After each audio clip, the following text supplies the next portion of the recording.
कहीं दूर एक सिलाईदार अखिल रहता था। वह सिलाईदार कपड़े को सील करके अपना जीवन जीता था।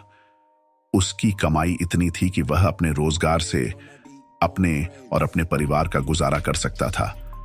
वह अपने काम को बहुत गर्व से करता था और खुद को एक बहादुर आदमी मानता था। एक दिन जब अखिल अपने घर लौटा तो अपने साथ दही लेकर आया था। उसने दही को रखकर काम करना शुरू किया। काम करते समय उसने सोचा कि जब काम हो जाएगा तो वह मजे से दही का स्वाद लेगा।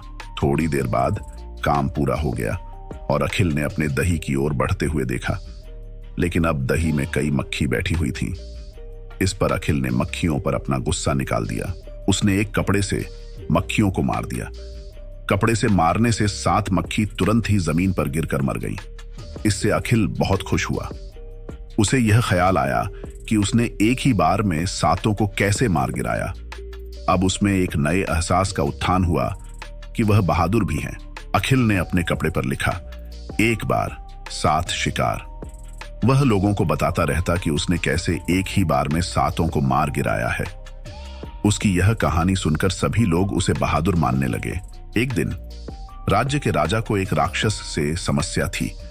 यह राक्षस जंगल में बसकर समय समय पर राज्य पर हमला करता था और लोगों को मारकर खा जाता था। राजा को पता चला कि राज्य में एक ऐसा बहादुर है जो एक ही बार में 7 को मार सकता है। राजा ने तय किया कि वही अखिल है जो राज्य को इस राक्षस की ताकत से मुक्ति दिला सकता है। अगले दिन राजा ने अखिल को अपने दरबार में बुलवाया। इस खबर को सुनकर अखिल रात भर सो नहीं सका, क्योंकि उसे महसूस हो रहा था कि उसकी बहादुरी का मौका आ गया है। अगले दिन अखिल राजा के सामने पहुंचा। राजा ने अपनी समस्याएं बताईं और अखिल से राक्षस को हराने की अपेक्षा की। अखिल ने कहा, राजा, आप चिंता न करें, मैं उस राक्षस को कुछ ही समय में हरा दूंगा। राजा ने कहा, तुम्हें साथ में कुछ सैनिक और हाथी लेकर जाना चाहिए। अखिल ने तत्काल मना कर दिया और कहा, मैं अकेले ही उसे हरा सकता हूं। अखिल ने अगले दिन अपने साथ पनीर का टुकड़ा और चिड़ियां लेकर राज्य की ओर रुझान बढ़ाया। वह जंगल में पहुंचा तो वहां राक्षस खड़ा था। अखिल ने कहा, मैं तुम्हें मारने आया हूं, आज मैं तुम्हें मार दूंगा। राक्षस ने कहा, तुम मुझे कैसे मार सकते हो?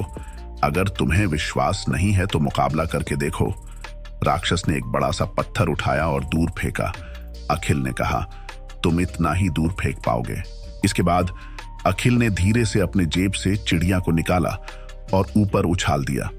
चिड़िया आकाश में उड़ गई और कभी नीचे नहीं आई। राक्षस ने इसे देखकर थोड़ा डरने लगा। फिर राक्षस ने एक पत्थर को इतना दबा दिया कि उसमें से पानी निकल आया। अखिल ने अपने जेब से पनीर को निकाला और एक ही हाथ से दबाया तो बहुत सारा पानी निकल आया। अब राक्षस ने अपना घुटने टेक दिया। राक्षस ने कहा, आप मुझे नहीं मारेंगे। अखिल ने कहा, मैं तुम्हें एक ही शर्त पर नहीं मारूंगा। वह शर्त है कि तुम इस जंगल को छोड़कर कहीं दूर चले जाओ। राक्षस ने इस शर्त को मान लिया और उसने तत्काल ही जंगल को छोड़ दिया। अखिल ने राजा को यह खबर दी और राजा ने उसे बहुत ही आभारी भाव में स्वीकार किया। उन्होंने राजकुमारी की शादी अखिल से कर दी।